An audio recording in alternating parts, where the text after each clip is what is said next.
ETF index mutual funds నేర్చుకుని stock మార్కెట్లో రాణించాలనుకుంటున్నారా? వెంటనే ఈ నెంబర్కి కాల్ చేయండి.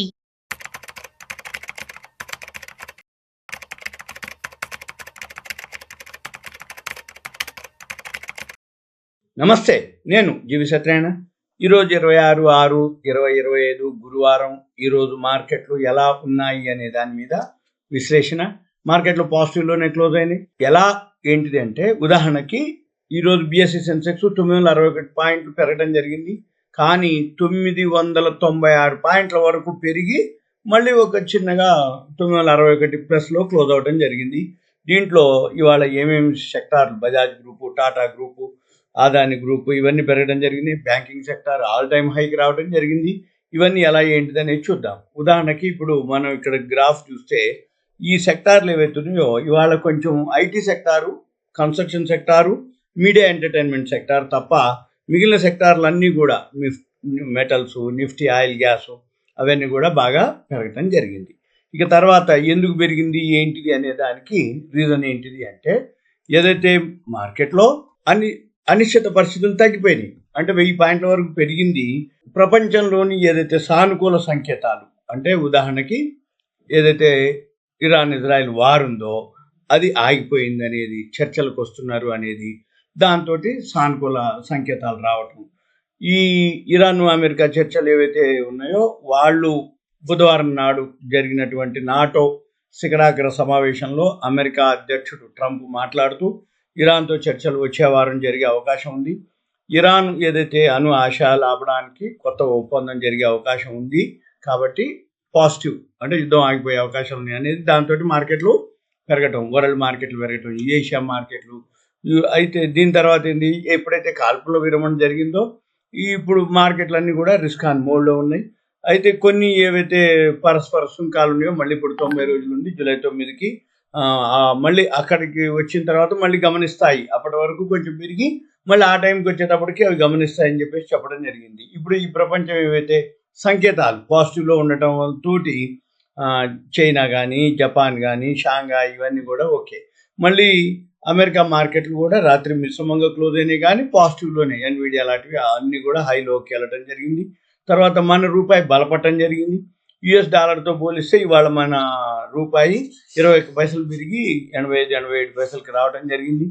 ఇది ప్రపంచవ్యాప్తంగా డాలర్ని బలహీనతను మనకి పాజిటివ్ అనమాట మన మార్కెట్లో. అది అయితే ఎఫ్ఐలో అమ్ముతూ ఉన్న 3 రోజుల నుంచి, కానీ మన మార్కెట్లో ప్రాఫిట్లోనే క్లోజ్ అవ్వడం జరిగింది. ఎందుకు అనే దానికి, ఇప్పటి వరకు మార్కెట్లు పోయిన వారం 10 రోజుల నుంచి ఈ ఇరాన్ ఇజ్రాయెల్ వార్ అని, ట్రంప్ ఈ సుంకాలు టారిఫ్లు అని, ఒకరోజు ఫార్మా వేస్తామని, తర్వాత ఈ లోపల ఏం జరిగింది, ఇవన్నీ క్లియర్ అయ్యే టైంకి మన మార్కెట్లు ఎక్స్పైరీకి వచ్చింది. ఇవాళ మంత్లీ ఎక్స్పైరీ, వీక్లీ ఎక్స్పైరీ, అన్ని ఎక్స్పైరీలకు వచ్చినాయి. కాబట్టి ఏంటి, ఎక్కడైతే అక్కడ షార్ట్ సెల్లింగ్ జరిగిందో ఇప్పుడు షార్ట్ కవరింగ్ అంటాం, లేదు బాగా పెంచడం అనమాట. అంటే వాల్యూ ఉన్నటువంటి స్టాక్స్ ఇప్పుడు మళ్ళీ ఫస్ట్ వీక్ వచ్చేసి బోర్డు మీటింగ్లు, ఫస్ట్ క్వార్టర్ రిజల్ట్స్ వస్తాయి అనమాట.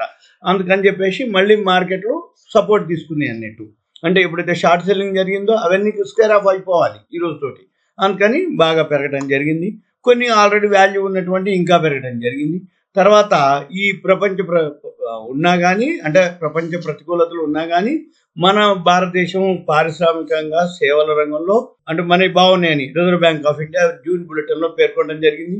ఈ వాణిజ్య విధాన అనిశ్చితి, భౌగోళిక రాజకీయ ప్రమాదాల కారణంగా ప్రపంచ ఆర్థిక పరిస్థితులు అస్థిరంగా ఉన్నాయి, కానీ మన దేశం బాగుంది అనేది బులెటిన్లో అనమాట. తర్వాత హెవీ వెయిట్స్లో బాగా కొనుగోలు జరగడం జరిగింది. భారతీయ ఎయిర్టెల్, రిలయన్స్ 2% చొప్పున జరిగింది. లార్జ్ క్యాప్లోనే ఇవి పెరగడం జరిగింది కాబట్టి ఇండెక్స్ సెన్సెక్స్ పెరగడం జరిగింది. తర్వాత నిఫ్టీ, బ్యాంక్ నిఫ్టీ వచ్చి ఆల్ టైమ్ హైకి రావడం జరిగింది.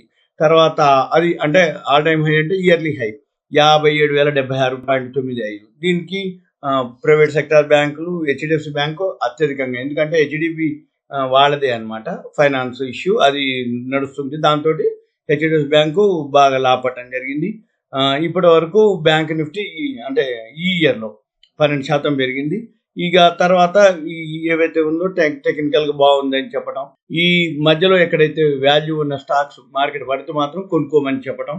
తర్వాత ఇక ఎన్ఎస్సిలో వచ్చేటప్పటికి మనకి ఈ ఎన్ఎస్సిలో ఈరోజు 2975 షేర్లు ట్రేడ్ అవడం, 1474 అడ్వాన్సెస్, డిక్లైన్స్ 1397, అన్చేంజ్ 104. అంటే న్యూట్రల్గా ఉన్నట్టు, ఆ, పెరిగిన కంపెనీలు తగ్గిన కంపెనీలు, ఇవి మనము చూడాలి. అయితే ఈ రోజు వరకు మళ్ళీ రేపు ఏదైతే 27 జూన్ కానీ జూలై ఫ్యూచర్స్ ఏదైతే ఉందో ఓపెనింగ్ డే రేపు శుక్రవారం.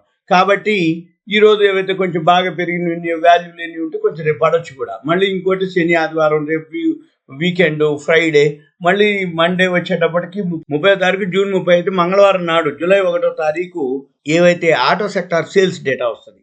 ఈ ఆటో సెక్టార్ సేల్స్ డేటా ఏదైతే ఉన్నాయో అవన్నీ కూడా దాన్ని బట్టి రేపు సోమవారం నాడు ఆటో సెక్టార్ సేల్స్ మీద మీరు ఫోకస్ చేస్తే ఆటో షేర్లు మూవ్మెంట్ చూస్తే అవి ఏమేమి ఉన్నాయి, ఎలా ఉన్నాయి, ఎంత పెరిగినాయి, రిజల్ట్స్ ఎలా ఉంటాయి అంటే లాస్ట్ సేల్స్ డేటా వస్తుంది. దాంతోపాటు అంతకుముందు యాన్యువల్ నెట్ ప్రాఫిట్ ఏవైతే ఇంక్రీజ్ అయినాయో అవన్నీ కూడా మళ్ళీ ఫస్ట్ తర్వాత తీసుకుపోతారు. ఒకటో ఆటో సెక్టార్ సేల్స్ డేటా, రెండోది ఫస్ట్ వీక్లో ఫస్ట్ క్వార్టర్ రిజల్ట్స్ వస్తాయి బోర్డు మీటింగ్, అవన్నీ డేటా వచ్చేస్తున్నాయి ఏ ఏ కంపెనీలు ఎప్పుడెప్పుడు ఉన్నాయి అనేది.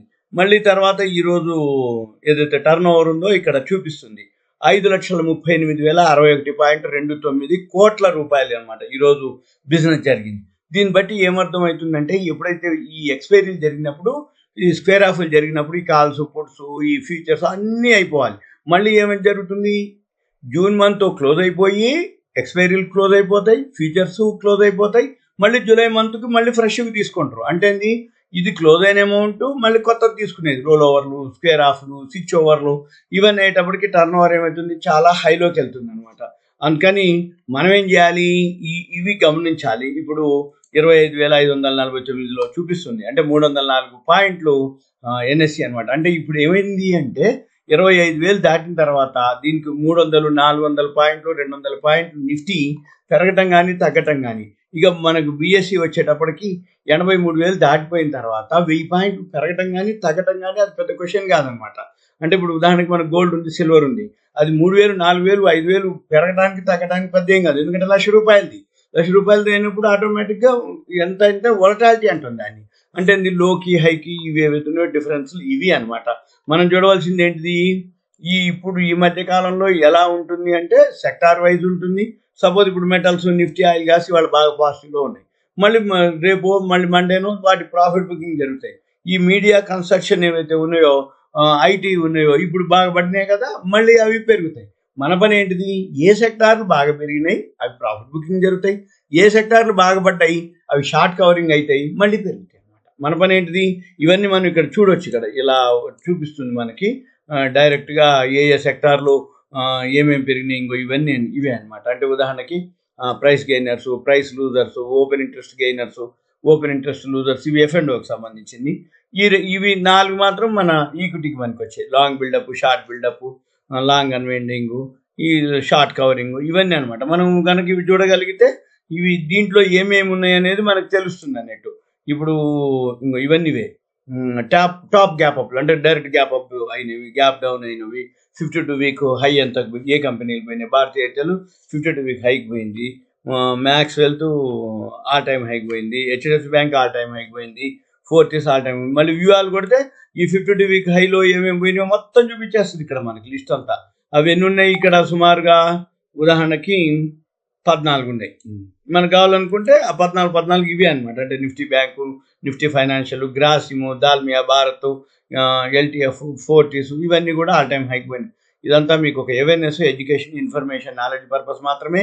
ఇవన్నీ ఎందుకు చెప్తున్నాను అంటే ఎవరైతే షేర్ మార్కెట్లో ఉన్నారో తెలవాలి, పెరిగిన తెలవాలి, తగ్గిన తెలవాలి, న్యూట్రల్గా ఉన్న తెలవాలి, ఏం జరిగింది, ఎందుకు జరిగింది అనేది తెలవాలి. ఆ తెలవడానికి అవగాహన ఉండాలి.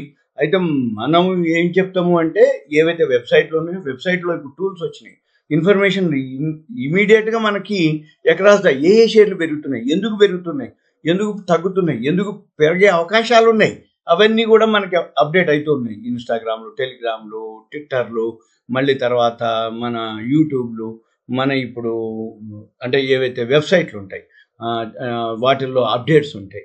మీకు వాట్సాప్లు ఉన్నాయి, చాట్ జీపీటీ, చాలా ఇప్పుడు అప్డేట్ వచ్చేసినాయి. ఇవన్నీ మీకు ఏదైతే కావాలి అప్డేట్ చేసుకోవాలి అనుకుంటే మీకు సింపుల్గా ఏదైనా ఉంటే ల్యాప్టాప్ కానీ డెస్క్టాప్ కానీ ఉంటే మనం ఎంకరేజ్ కానీ చెప్పడానికి కానీ నేర్చుకోవడానికి కానీ వీలవుతుంది. ఇదంతా మీకు awareness, education, information, knowledge purpose మాత్రమే. ఇంకా మీరు ఏదైనా ఉంటే మీకు మాట్లాడదలుచుకుంటే దయచేసి కాల్ చేయొద్దు. మీ పేరు, ఏరియా, వాట్సాప్ మెసేజ్ పెడితే ఫ్రీ ఉన్నప్పుడు చూసి మనం డిస్కస్ చేయడానికి వీలవుతుంది. ఉంటా. Thank you. సెలవు.